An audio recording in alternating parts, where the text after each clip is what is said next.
तर एकाच भांड्यामध्ये आज मी हा सगळा स्वयंपाक करते. तर त्यासाठी एक लसणाची कांडी, त्यानंतर एक मोठा टोमॅटो आणि एक मोठा कांदा कापून घ्यायचा. बारीक न कापता जाडसरही कापला तरीही चालेल. तर त्यानंतर मिक्सरच्या भांड्यामध्ये 2-3 चमचे शेंगदाण्याचा कूट, कापलेला कांदा, टोमॅटो, लसूण आणि थोडेसे हरभऱ्याचे दाणे घालून आपल्याला बारीक अशी पेस्ट करून घ्यायची. पेस्ट झाल्यानंतर कुकरमध्येच आपण काय करणार आहोत, फोडणी देणार आहोत आणि छोलेसुद्धा शिजवणार आहोत. म्हणजे डबल कुटाणा होत नाही.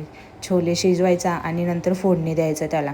तर कुकरच्या भांड्यामध्ये एक तेजपत्ता, मोहरी, जिरं घालून आणि बनवलेलं वाटण होतं ते मी कुकरमध्ये टाकून चांगलं तेल सुटू द्यायचं. तेल सुटल्यानंतर त्यामध्ये जे पण काही तुमच्या घरामध्ये जे मसाले असेल ते अवेलेबल ते यामध्ये टाकायचे. हळद, लाल तिखट, किचन किंग मसाला, सब्जी मसाला, माझ्याकडे 5-6 मसाले होते ते सगळे मी यामध्ये मिक्स केले आणि रात्री भिजवलेले जे छोले होते ते मी यामध्ये मिक्स करून 1 ते 2 मिनिटभर परतून घ्यायचे.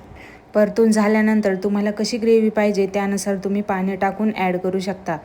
तर मला अशा पद्धतीने थोडीशी घट्टच पाहिजे होती, त्यामुळे मी शिजण्यापुरतंच पाणी टाकलं आणि कुकरला 4 ते 5 शिट्ट्या देऊन घेतल्या.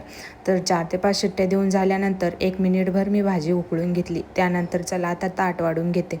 मस्त असे छोला मसाला, कुठलाही कुटाणा वगैरे न करता अगदी 15 मिनिटात तयार होते ही भाजी.